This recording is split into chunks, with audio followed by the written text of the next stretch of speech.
netball called a chest pass, right? And I used to get them in the face. I just wanted to know that she respects the game of netball.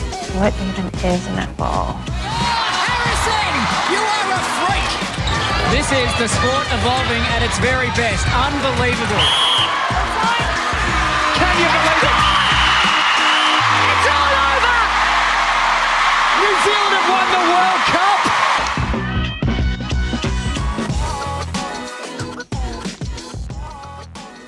Nau mai ki te hōtaka o te poetara whiti Kiwi.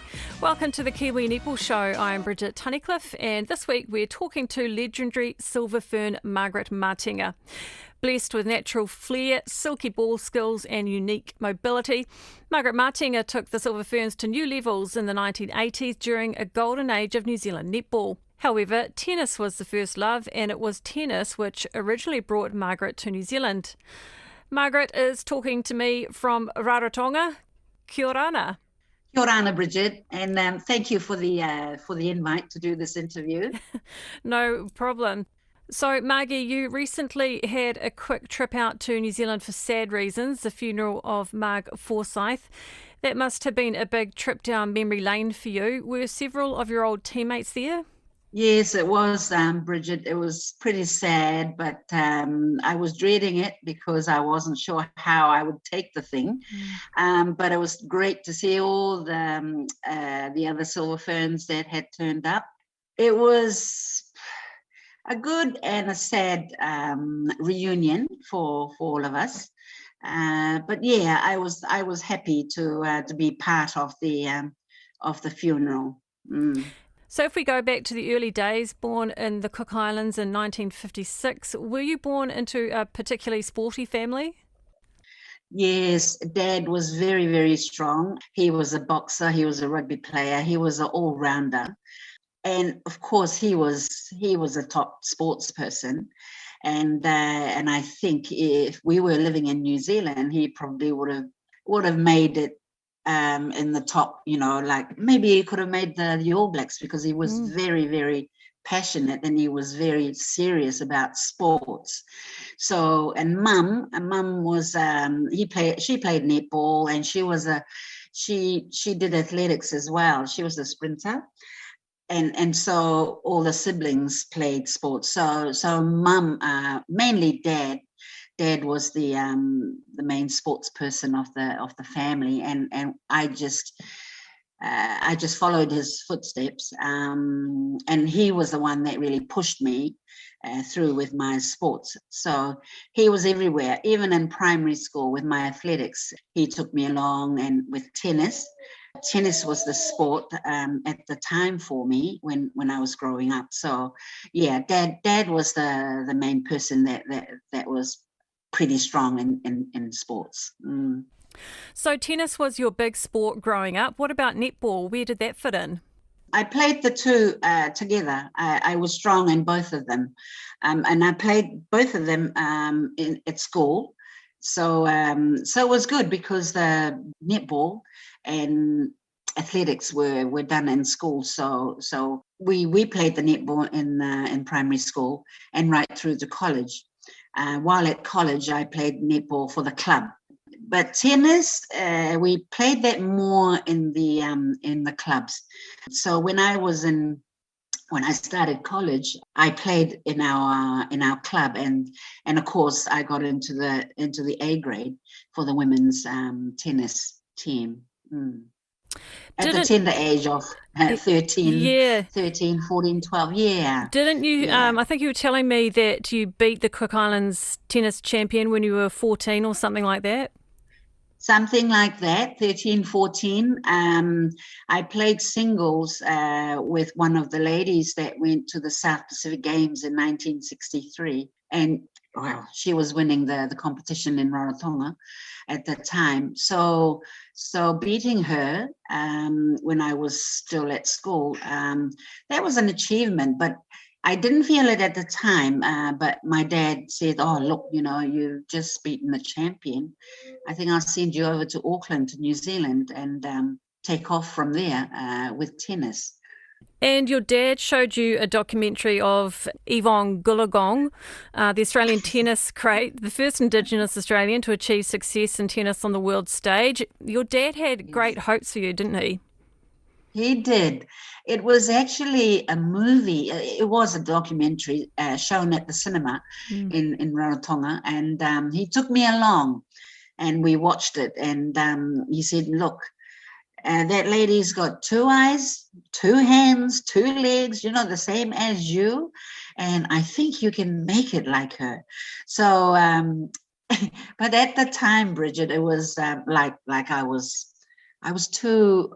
To get professional tennis overseas, you'd have to start at the age of 5, 6, and I was at college at the time. And had I been through coaching in Rarotonga, it might have made a difference. But I just got my coaching from Dad, being on the sideline when I played and telling me to do this and that. But I just felt, because I didn't have a good background in coaching, from someone that knows, it might have made a difference for me in tennis. Yeah, your dad thought it was best that you came to New Zealand to pursue your tennis career. How old were you then? Was it 17? Yeah, I was 17 at the time, and for me, it was too late, and I shouldn't have thought like that. But the fact of the matter is, I was too old to get the professional tennis. I don't know. I didn't go through it.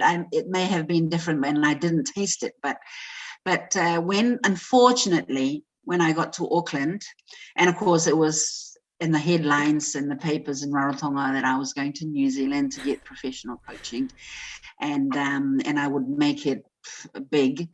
So I went there. Unfortunately, got there, and my auntie and uncle are retired couple, and they didn't get around, and they didn't have a vehicle. So I had to wait for the people that was supposed to pick me up and take me through all the arrangements.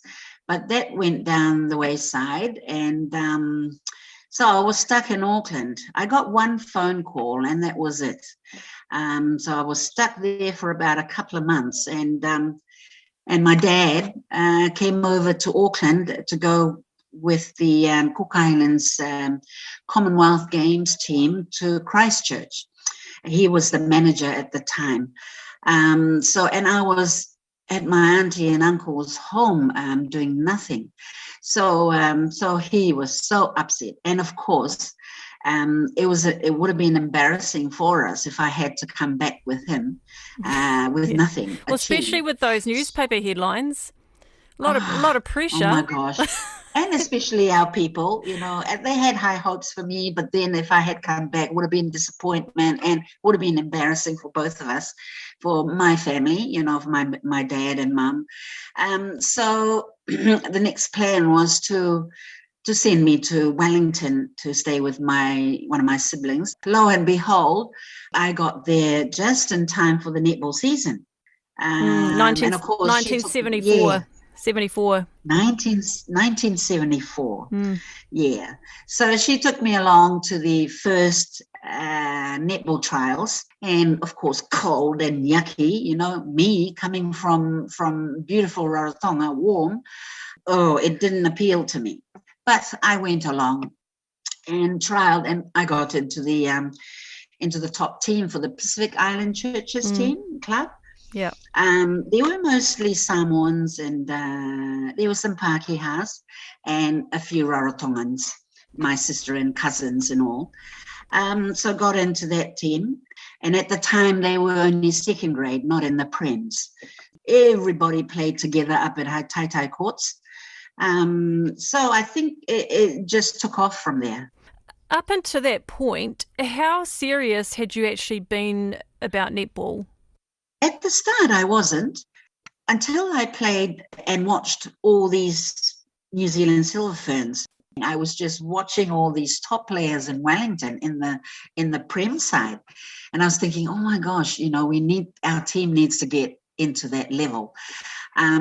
So we won the competitions for the second grade. The first year we won it, and then the second year we played the relegation promotion game. And of course, Bridget, we started winning the competition of the premiers from then on.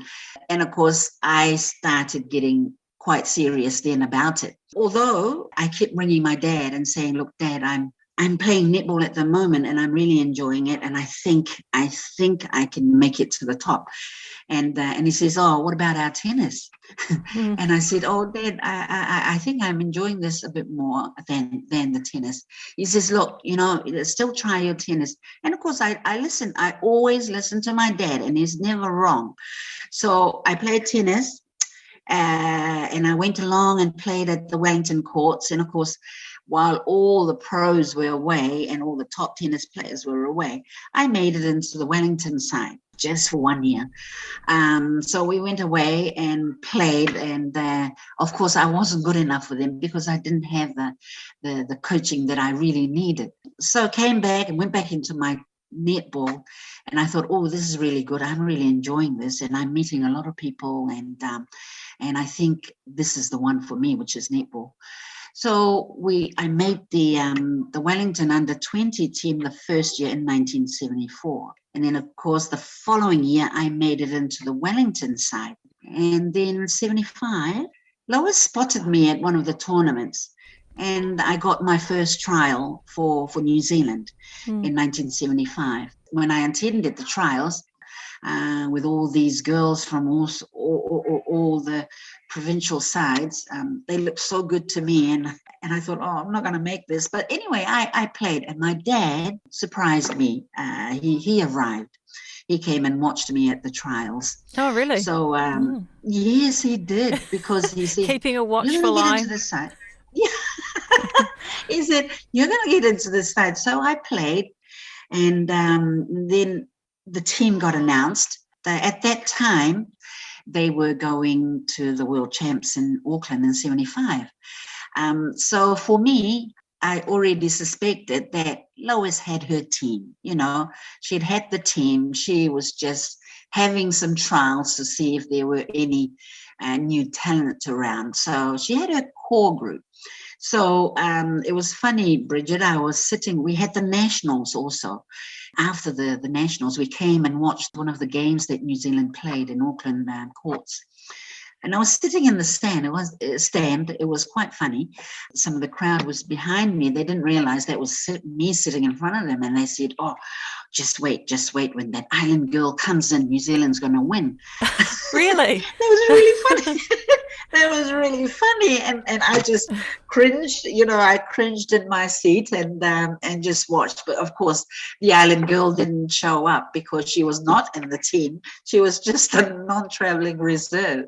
And of course, being named as a non-traveling reserve was enough achievement for me at the time. But my dad, we sat down and he said to me, you needed to get in that team. And I said, that's okay, Dad. One day I will get in. And he says, what about our tennis? That was the second time he asked me that. Unfortunately, there was no Silver Ferns team in 76 and 77. Well, Bridget, those days. Yeah, the international tests were quite few and far between. That's correct. So from 74 till before 78, yes, I set a target and I set a goal, and I thought, no, I need to get into this side. Between the time you joined PIC in 1974 to the time you got selected for the Ferns in 1978, how much of a sharp improvement was there in your game? You must have done a lot of learning in those 4 years. Yes, I did.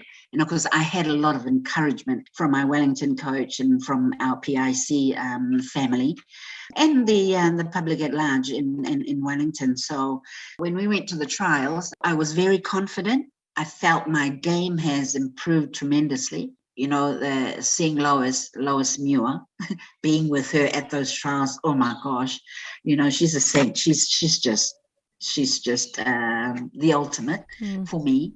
And of course, when I played, I thought, I wonder if this lady's going to pick me. But anyway, she quite liked me, so it was quite nice.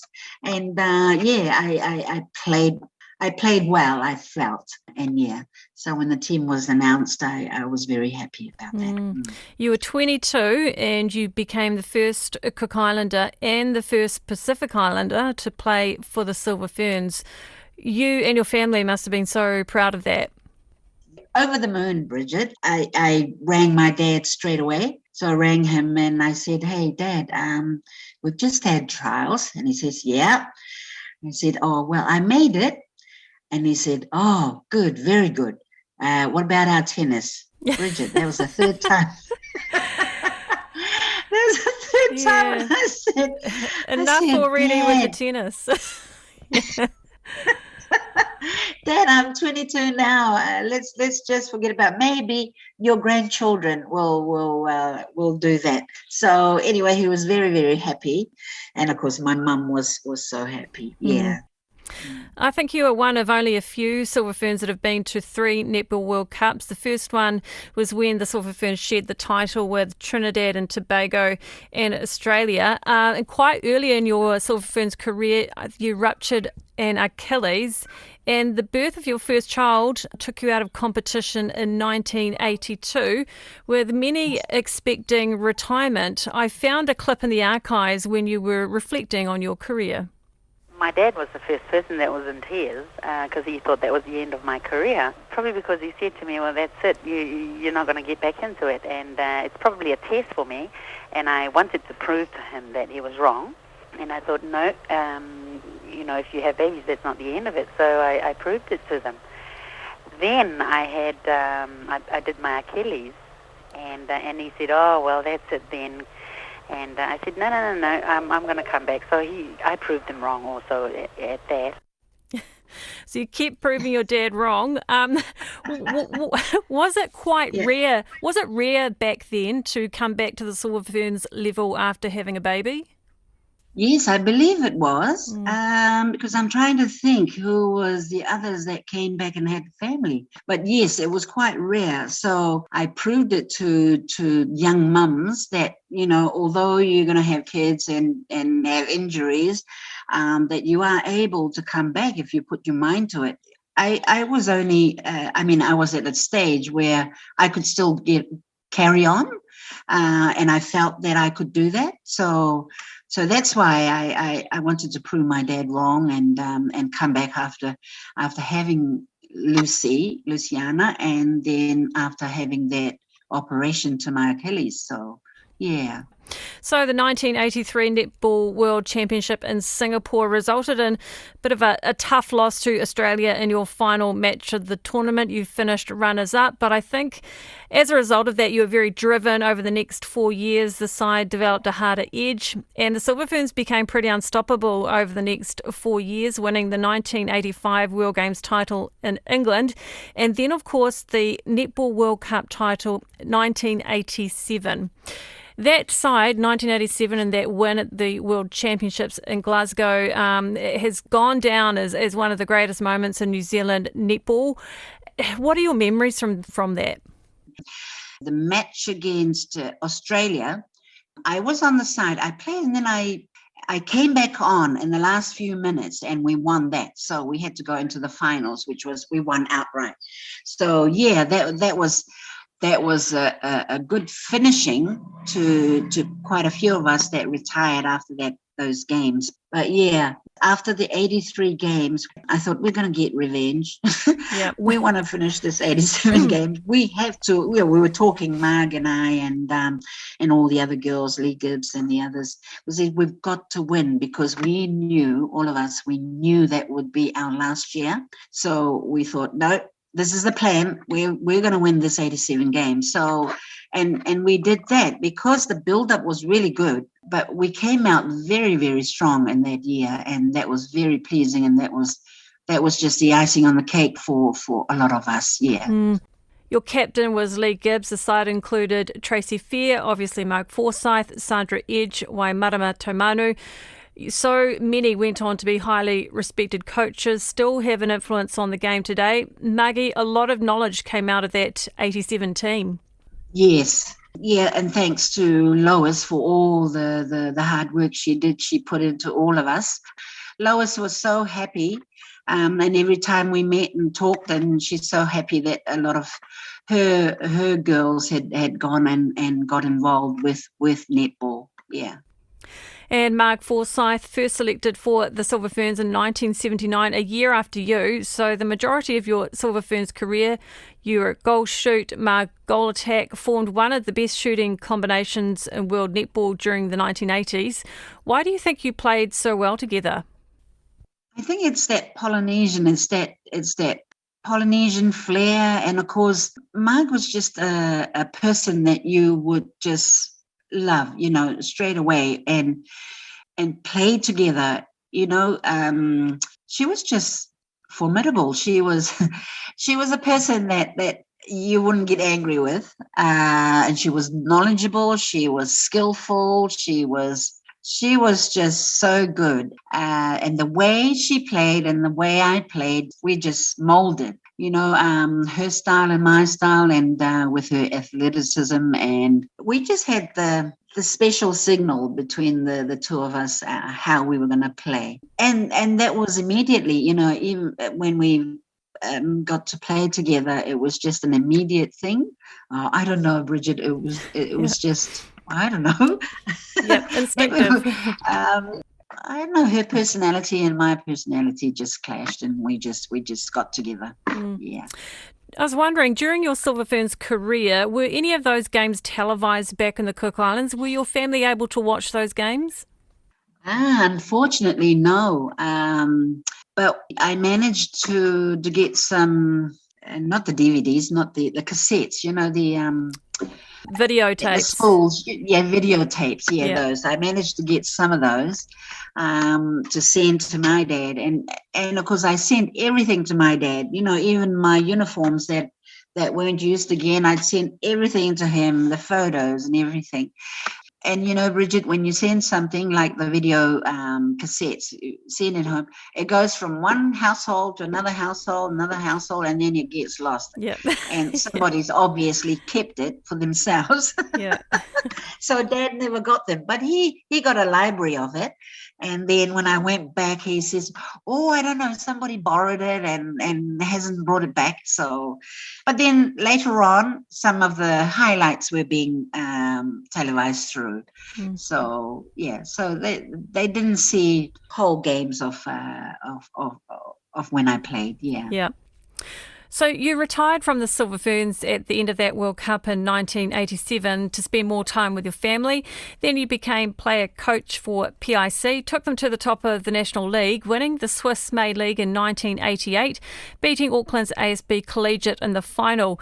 Most didn't give you a look in that year, given you didn't even qualify for the league in 87. Let's have a listen to audio from after that win, which is also a good excuse to hear Yvonne Willering from back in the day, who was player coach of the opposition that year. Brilliant. Yeah, I feel really good and tired. Well, I did before, but I've wound down now, so I feel really good. And it's just great for PIC, that we didn't think we'd get there to the final, and we just wanted to be in the top four, and, it just happened. But while Matenga was understandably enthused, Collegiate's player coach Yvonne Willering was despondent about the way her side got it all together on the day. Oh, I wouldn't exactly say I'm excited about the whole thing. The team, I was pleased in the fact that they did produce quite a fight back, but I was disappointed in the fact we didn't stick to game plans. We were supposed to come out hard and strong in the first quarter. The PIC did it instead, and we were caught having to chase them, and really that's a very hard way to go. At the third and fourth quarter, I could see that we had the determination to fight back, but I think PIC learned from our last encounter, and they weren't going to have the same thing happen that happened last time, and so full credit to them. Margie, a really nice way for you to finish with PIC, your final year with PIC before you move your family back to the Cook Islands in 1989? Yes, after retiring, I came back to Rarotonga to be with both our parents who were still alive. So it was always Dad's dream that I do come home and look after the land and look after them. But perhaps his main aim was that I do come back and take over the Cook Islands netball team and also work for government. So we came back, moved the family, and of course my husband is a motor mechanic, and he had plans as well to set up a business back home. So at the time, though, Bridget, I was not quite ready to come back because I felt that I could still do some more coaching in New Zealand and further my knowledge in coaching, and perhaps get into coaching a provincial side, namely Wellington. But the feeling of the family at the time was for us to move home. And you took the team, didn't you? You became player coach of the Cook Islands national team, and at the 1991 World Championships you finished 5th. That was a pretty remarkable result, wasn't it? Oh my goodness. Who would have thought that would go for a 4th world tournament? But, at the time I was still okay to do that. And coach player, it was a bit difficult, but it was achieved. That tournament in 91 was excellent, and that was so good for the Cook Islands. And coming 5th was the biggest achievement that the country had. And your daughters played netball as well, didn't they? I think your eldest daughter, didn't she captain the Cook Islands Black Pearls at one stage? Yes, she carried on. When she made it first in 1997, I took her to the South Pacific Games. And of course, Bridget, we were attending the South Pacific Games also, and we were winning the gold medals from when I returned. And I took the 1992 World Youth Cup team to Fiji, and we ended up 3rd, beating England in the finals in our 4th placing. My daughter's just retired from playing, but she did carry on and take the Cook Islands team through for many years. And of course, now she's got 4 children. So after the 4th child, I think maybe Bridget, it's time for her to hang the boots. She's just playing club at the moment. Right. Okay. There is another clip I found in the archives. You were known for always playing with a big smile on your face on court and sometimes even laughing. Well, you've got to have a bit of humour, I guess. And you've got to, like when you're on the court, you've got to respect the players, respect the umpires, and I tried extra to be nice to umpires. And because I thought every time you did that, they'd always be on your side. They'll say, "Oh, that's a nice girl, I won't pull her up." That was the trick I had right from the start. So, Margie, you played your career with a smile and a bit of a laugh, and it worked well for you. It did. I don't know. I just love people. I love being around people. So it's nice to give a smile to anyone.